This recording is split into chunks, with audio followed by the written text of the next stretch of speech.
इस्लाम का एक जर्री दलेर है। इस्लाम को एक ऐसा सुपूत अल्लाह ने अता किया है कि यहूदी कहता है अगर 6 महीने ये शख्सियत दुनिया में और रहती तो शायद दुनिया में कोई काफर ना बचता। वो सुपूत कौन है? हजरत उमर फारूक रदी अल्लाह ताला अन्हु। मेरे नबी पाक अलैहिस्सलाम ने फरमाया मेरे बाद कोई नबी होते तो खत्ताब के बेटे उमर होते। लौ कान नबी बाद लकाना उमर इब्ने खत्ताब। मेरे बाद कोई नबी होते तो खत्ताब के बेटे उमर होते। तारीख का हवाला उठा रहा हूं, एक वरक उलट रहा हूं। इस उमर फारूक को दरे रसूल पर लाने वाली, इस उमर को अल्लाह के घर की तरफ रास्ता दिखाने वाली, इस फारूक आदम को दीन का सिपाही बनाने वाली, ये कोई और नहीं है, ये उमर फारूक की हमशीरा है। ये जनाबे उमर की बहन है। बहन ने भाई की काया ही पलट डाली। बहन ने जिम्मेदारी का एहसास किया। बहन ने जिम्मेदारी का एहसास किया तो इस रंग में कुरान पढ़ा के फारूक आजम फरमाते हैं मेरे दिल से कुफर दूर करके मुझे रसूलुल्लाह का गुलाम बना दिया है। बहन अगर जिम्मेदारी का एहसास करे, बहन अगर जिम्मेदारी का एहसास करे। हजरत उमर फरमाते, हजरत उमर कहते हैं मेरी एक नौकरानी ने, कनीजा ने कलमा पढ़ा, मैं उसे दुर्रों से मारा करता था। मैं तलवार लेके घर से निकला हुजूर को शहीद करने, तो मुझे किसी सहाबी ने कह दिया तू हुजूर को शहीद करने जा रहा है, घर की तो खैर मना, तेरी बहन और बहनोई भी कलमा पढ़ गए। कहते मैं गया, बाहर दरवाजे पे था तो मेरी हमशीरा अंदर कुरान पाक की तिलावत कर रही थी। फातिमा बिनते खत्ताब, फातिमा बिनते, कितना पसंद है ये नाम से आबाद, किसने रखा हुआ है। फातिमा बिनते खत्ताब तिलावत कर रही थी। सईद बिन ज़ैद बेनोई भी तिलावत सुन रहे थे। फरमाते मैंने कुरान सुन लिया, दरवाजे पे दस्तक दो जी।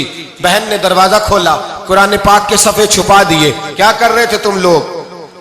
तो बहन खामोश हो गई। मैंने कहा बोलते क्यों नहीं? मुझे किसी ने बतलाया है तुमने कलमा पढ़ा है। तो कहते मेरी बहन जो मुझसे इतना प्यार करती थी कि कभी बोली नहीं थी, कभी बाजों में कहता था हो जाता था, आज मैंने उस बहन की आंखों में तौहीद की लज्जत देखी, उसकी पेशानी में सजदे का नूर देखा, उसके लबो लहजे में रसूलुल्लाह की शरीयत की छाप देखी। तो मेरी बहन कहने लगी उमर तुमने जो सुना है सच सुना है। अब मैं और मेरा खामद मुस्तफा के नौकर हैं, अब हम दीन के पैरोकार हैं। कहते जोर से तमाचा मारा, मैं गिर गई, मेरे खामद को मारा पीटा, कभी झगड़ा नहीं हुआ था, आज पहले दिन उमर ने मारा, मेरी पेशानी से खून निकला, उठ के खड़ी हुई। मैंने कहा तू मुझे जान से प्यारा भाई है, जिंदगी भर तेरे सामने कभी मैंने कलाम नहीं किया, लेकिन उमर ये तौहीद की बात है, ये रसूलुल्लाह की बात है। अगर तू खत्ताब का बेटा है तो मैं भी खत्ताब की बेटी हूं। जिस माँ की छातियों से तू दूध पी के जर्री हुआ है, मैंने भी उसी माँ का दूध पिया है। जितनी ताकत है तू लड़ा ले, जितनी हिम्मत है तू मार ले, लेकिन अब मैं रसूलुल्लाह का दामन नहीं छोड़ूंगी।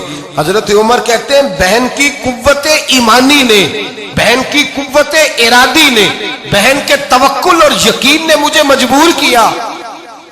मैंने कहा मेरी बहन के दिल में अगर कोई बात आई है तो उसमें सच जरूर होगा, और अगर बहन भाई को इस दलेरी के साथ दर्श दे रही है तो इसके अंदर कोई निखार है। मैंने कहा ला जरा तू क्या पढ़ रही थी?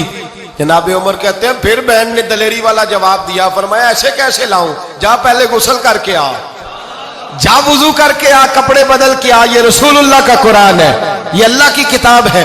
बेवुजू बेगुस्ल नहीं पढ़ी जा सकती। फरमाते मैं गुस्ल करके कपड़े बदल के जो बैठा, बहन ने कुरान पढ़ा, बहन ने कुरान पढ़ा।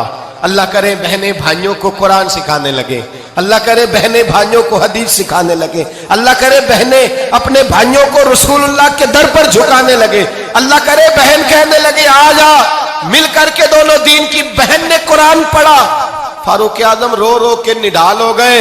हजरत उमर कहते हैं बहन की जुबान से चंद आयतें सुनी तो मैंने कहा मुझे बांध लो, हाथ बांध लो, मैं हुजूर को कत्ल करने के इरादे से आया था ना, अब मुझे बांध लो। करो आया सा मार मुकामने नू, हुन मैनू मार दे ले चलो, मते उमर दी उमर बर्बाद होवे, जिथे उमर सवार दे ले चलो। अब मुझे ले जाओ दर रिसालत माप। एक बहन ने जिम्मेदारी का एहसास किया तो हजरत उमर जैसा सुपूत दिया। बहने अगर जिम्मेदारी का एहसास करें, जिम्मेदारी का एहसास करें तो इस्लाम में बहुत बड़ा इनकलाब आ सकता है।